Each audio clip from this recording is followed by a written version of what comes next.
దినవృత్తాంతముల మొదటి గ్రంథము 14వ అధ్యాయము. తూరు రాజైన హీరాము దావీదునొద్దకు దూతలను అతనికి ఒక ఇల్లు కట్టుటకై దేవదారు మ్రాణులను కాసె పనివారిని వడ్లవారిని పంపెను. తన జనులగు ఇశ్రాయేలీల నిమిత్తము యెహోవా అతని రాజ్యమును ఉన్నత స్థితిలోనికి తెచ్చినందున ఆయన తన్ను ఇశ్రాయేలీల మీద రాజుగా స్థిరపరచినని దావీదు గ్రహించెను. పిమ్మట యెరూషలేమునందు దావీదు ఇంకా కొందరు స్త్రీలను వివాహము చేసుకొని ఇంకా కుమారులను కుమార్తెలను కనెను. యెరూషలేమునందు అతనికి పుట్టిన కుమారుల పేర్లేవనగా షమ్మూయ, షోబాబు, నాతాను, సొలొమోను, ఇబారు, ఏలీషూవ, ఎల్పాలెటు, నోగహు, నెపెగు, యాఫీయా, ఎలీషామా, బెయల్యదా, ఎలీపెలెటు. దావీదు ఇశ్రాయేలీలందరి మీద రాజుగా అభిషేకము చేయబడినని విని ఫిలిష్తీయులందరూ దావీదును వెదకి పట్టుకొనుటకై బయలుదేరగా దావీదు ఆ సంగతి విని వారిని ఎదుర్కొనబోయెను. ఫిలిష్తీయులు వచ్చి రెఫాయీముల లోయలో దిగిరి.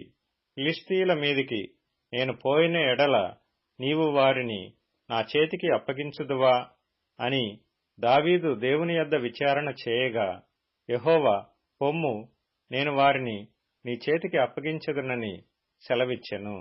వారు బయల్పెరాజీమునకు వచ్చినప్పుడు దావీదు అచట వారిని హతము చేసి జలప్రవాహములు కొట్టుకొని పోవున్నట్లు యెహోవా నా శత్రువులను నా ఎదుట నిలవకుండా నాశనము చేసుననుకొని ఆ స్థలమునకు బయల్పెరాజీము అను పేరు పెట్టెను.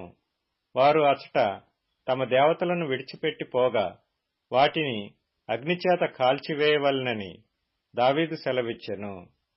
ఫిలిష్తీయులు మరలా ఆ లోయలోనికి దిగి రాగా దావీదు తిరిగి దేవుని యొద్ద విచారణ చేసెను. అందుకు దేవుడు, నీవు వారిని తరుముకొని పోక వారిని తప్పించుకొని చుట్టూ తిరిగి కంబలి చెట్లకు ఎదురుగా నిలిచి కంబలి చెట్ల కొనలయందు కాళ్ల చప్పుడు నీకు వినబడినప్పుడు వారితో యుద్ధము కలుపుటకై బయలుదేరి వారి మీద పడుము. ఆ చప్పుడు వినబడినప్పుడు ఫిలిష్తీయుల దండును హతము చేయుటకై దేవుడు నీకు ముందుగా బయలువెళ్లి ఉన్నాడని తెలుసుకొనుమని సెలవిచ్చెను. దేవుడు తనకు సెలవిచ్చిన ప్రకారము దావీదు చేయగా ఇశ్రాయేలీలు ఫిలిష్తీయుల సైన్యమును గిబియోను మొదలుకొని గాజెరు వరకు తరిమి హతము చేసిరి. కాబట్టి దావీదు కీర్తి ఇశ్రాయేలీల ప్రదేశములనంతటా ప్రసిద్ధమాయెను. యెహోవా అతని భయము అన్యజనులకందరికీ కలుగజేసెను.